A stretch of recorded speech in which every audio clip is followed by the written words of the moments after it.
Magandang araw po sa lahat mga idol. Update po tayo sa nangyaring insidente sa pagbagsak po ng NYK Disco Mobile of Tapaz, Capiz.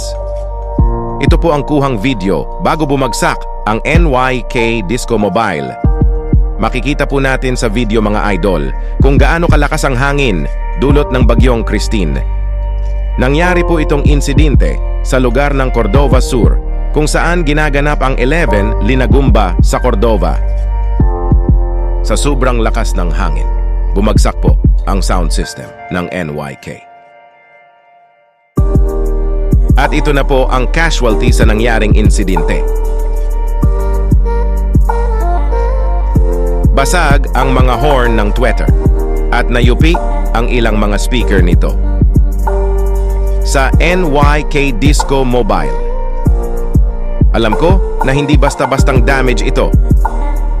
At alam ko na kaya nyo po ito. Nandito lang po kami na mga solid fanatics ng NYK Disco Mobile na laging sumusuporta sa inyo. Abangan po namin ang pagbabalik mo sa battlefield. God bless po.